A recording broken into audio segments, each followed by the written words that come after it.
when this culture was doing its first forays around the planet, taking their boats out and finding these islands where they're still unabashed cannibals. And even back, actually, Herodotus, the ancient Greek historian, well, the inventor of history, his book was called The Histories. Herodotus wrote about how in one land something will be called virtue, in another land vice. So it's an old thought. Somebody asked Christopher Hitchens about this in some way. How can you not believe that Christ is the Redeemer? Look at these areas where people don't have Christ. You know, Christ has got to be the Redeemer because the cultures that believe in Him do so well. Look at Europe and America. They claim to be Christians, and they do quite well. And Christopher Hitchens said, yeah, that's quite a problem for the people who say that Christ is the Savior. What about these little islands and these far-flung peoples around the world? Why 2,000 years later hasn't the word spread? We've got all kinds of things that are global, right? Why hasn't Christianity gone global if it's true? So that's not an argument for the gentleman's side who'd asked Hitchens the question. Alright, so let us continue. A tablet of the good hangs over every people. Behold, it is the tablet of their overcomings. Behold, it is the voice of their will to power. Praiseworthy is whatever seems difficult to a people. Whatever seems indispensable and difficult is called good. Indispensable and difficult. So you have to have it, and it's hard to get. That is called the good. And whatever liberates, even out of the deepest need, the rarest, the most difficult, that they call holy. Whatever makes them rule and triumph and shine to the awe and envy of their neighbors, that is to them the high, the first, the measure, the meaning of all things.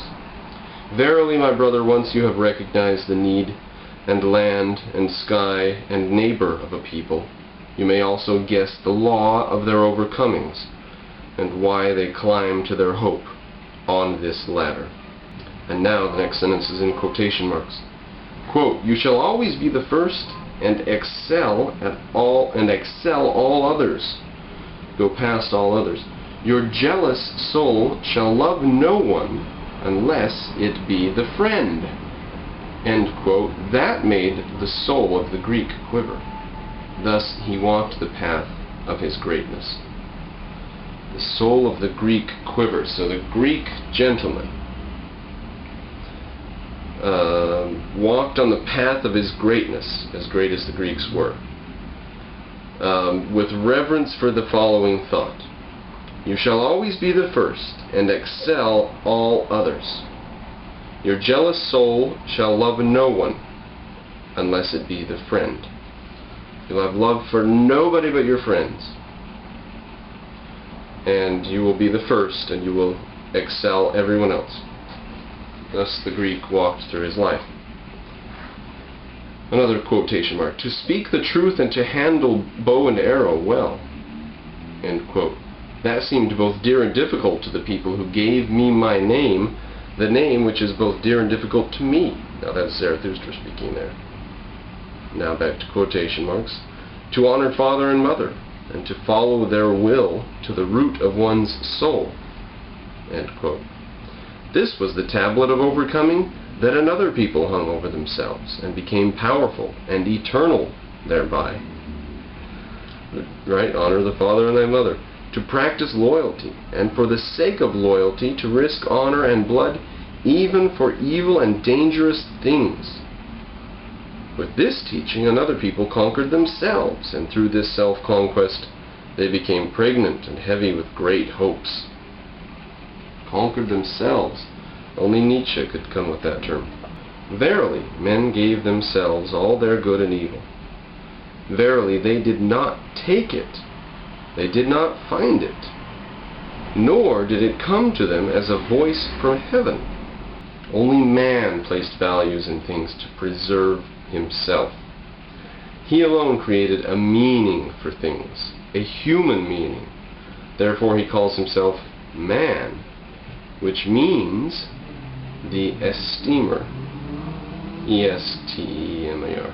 To esteem is to create. Hear this, you creators. Now, that reminds me of an idea in economics, that to make a profit is to have created, to have produced. You've caused the production of a value just by making a profit,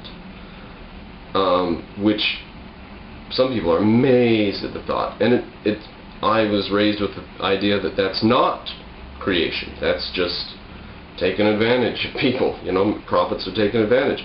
That's the culture we're raised in. But really, making a profit is the creation of a value. And he says to esteem is to create. And that really reminds me of that sentiment in economics. Because, let me give an example. You buy apples from the farmer for $1 a bushel, and you go in the city and you sell the apples for $1 a piece. So you get like $30 for what cost you $1, right? Now, nobody who buys that apple for $1 is going to feel, I mean, they want it. They handed you the $1, they got their apple, they're happy. Maybe they will like a 2-for-1 sale or something, but they want an apple more than a $1 bill, and they are willing to trade. And the fact that they value, they esteem the apple, and the fact that you esteem the apple enough to hand and offer it to them, you know, creates a value. I know that's not what Nietzsche meant, but it just reminds me of that sentiment, and I think it's worth contemplating. As long as you're going helter-skelter with Nietzsche's nonsense, you might as well stop and smell the profundities when they come. To esteem is to create. Hear this, you creators. Esteeming itself is of all esteemed things the most estimable treasure. Esteeming itself, I don't know, you might call it the axiom of, you know, I mean, you can't esteem that, you can't esteem itself, you have to start assuming it, sort of, and that's why I say an axiom of some sort. Through esteeming alone is their value, and without esteeming, the nut of existence would be hollow. Hear this, you creators. So the only reason there's any value is because people esteem things. They value them. I mean, I think there's some profundity in that thought, but it does seem, if you put it like that, like an obvious restatement. The only reason things are esteemed is because people esteem them, you know, not so profound. Change of values, that is a change of creators. Whoever must be a creator always annihilates. So if values change, the creators have to change. First, peoples were creators, and only in later times, individuals. So first of all, it was the creators were whole peoples. That's not true. That's never been true. It was always individuals. But it is true that the march of civilization forward in history has been a march towards individualism and privacy of the individual and private life and so forth. Verily, the individual himself is still the most recent creation. True. Once peoples hung a tablet of the good over themselves. Love which would rule and love which would obey have together created such tablets. The delight in the herd is more ancient than the delight in the ego. And as long as the good conscience is identified with the herd, only the bad conscience says, I, as in me, capital I. So if the good conscience is the sheep, then the bad conscience is always going to be identified as a wolf, because it's alone, it's by itself. So he says we're going to have to change our values, and it's going to look like we're going backwards to some people. And maybe it sort of did. I mean, everybody says that Nietzsche's system had nothing to do with Nazism, because Nietzsche never said any of that stuff that the Nazis did. What a stupid statement.